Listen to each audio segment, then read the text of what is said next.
Do you know our next guest won a Super Bowl? Yeah, I sure do. Do you know that? And he's American, too. And he would cheer for America. He's a good American. And you know what? He would cheer for America. He's right. You can't say that. He's coming on. Let's find out. Let's find out. All right. Joining us on our Any Hour Newsmaker line, our good friend, Congressman Burgess Owens. Burgess, how are you? Welcome to the Rod and Greg Show. Thank you, guys. Good American is a great privilege. Thank you so much for that honor. I appreciate it. You're a good American. Love it. You are one great American. You're a patriot. And so you're naturally cheering for the Florida Panthers to win the Stanley Cup over a Canadian team like the Edmonton Oilers, right? Okay, I wish I knew what you guys are talking about, but I don't. I don't keep up with that sport, believe it or not. So I'm kind of in the dark. If it's an American team, I'm all about America. Yeah, there you go. Thank you. Thank you, Burgess. All right, Burgess, you had a chance to hear from Education Secretary Linda McMahon the other day about what's going on. She basically declared that DEI is over. What's your take on the job she's doing so far, Burgess? I am so excited about this phase of our country's history, guys. We're realizing, number one, that our education is paramount for our national security, and we have people who care about return on investment, and that return on investment are good kids who come out excited about their future, and they know how that looks and what it looks like. So we're in a very good place, and again, she is the right person. She wants to get rid of the Department of Education and realize that the Congress has to do that eventually. But meanwhile, let's push as much money back to the parents, back to the districts, and let those who can innovate locally teach our kids how to perform and move forward.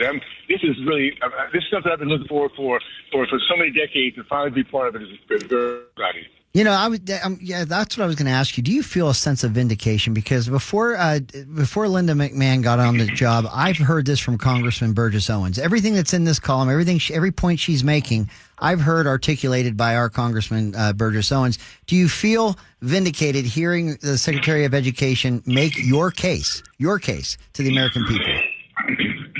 Well, and this is the thing. What you're hearing and why you guys resonate to it, because we all believe that. We love our country. We want our kids. We want our legacy to be our kids running circles around us. And we know they're educated. They have to be proud of who they are, be able to think outside the box, know that we set high expectations, they're going to match it. That's what we all believe in. So what's nice about where we are, guys, is we have leadership who believes in what we believe in. We for our history, for our future, and it's put the right people in that carries our values and have this expectation for our kids. So, and by the way, guys, we all know the importance of education. We've all been there. We know that it takes a lot of hard work, a lot of study, a lot of failure. But once we get it right, we have the ability to go after our dreams, which we all are doing right now. So I'm very, very excited about the leadership, and just get ready. We're going to have some good years ahead of us. We're talking with Congressman Burgess Owens right now. Congressman, let's talk about what Linda McMahon, Secretary McMahon, said the other day as well. She talked about accountability and more local control. How will more local control, do you think, change education here in Utah and around the country? Well, you think about where the options are, where parents and school districts want to do the best job, and most of the time they need funds to do it. They ask the DC to send them a little bit of money, and with that comes all these mandates. Well, what about if we would get the money and let us run and work with our kids? How about if we let the school boards and the parents and the teachers who really care about themselves about their kids, because that's what they do? How about if we can decide how we want to teach our kids and compete? We get into a process where we're competing not only among ourselves, but other states, and we can see what state is doing better. You know who would win in that process is Utah. Utah, because it's so competitive, we want to make sure that our kids are number one in everything we do. We'll find out the best business practices and make sure our kids are learning those areas. So that's what we have to get done. For the first time, we're bringing the idea of competition, of merit, into the educational system, which has never been there. So we're in a good place again, and I think we're going to start seeing the results of that in the real near future. You know, I think the tide has turned. You saw recently an announcement from the school district in San Francisco that they were going to change their standards for purposes of equity, and they were going to say 80%'s an A and 24% could be a C. No homework. You could retake his tests as often as you wanted. They were just. And we saw both Republicans and Democrats in Congress and around the country condemn this school district for these decisions, and they pulled them back pretty quickly. Do you sense that kind of bipartisanship and momentum in Congress yourself? Well, there's no question.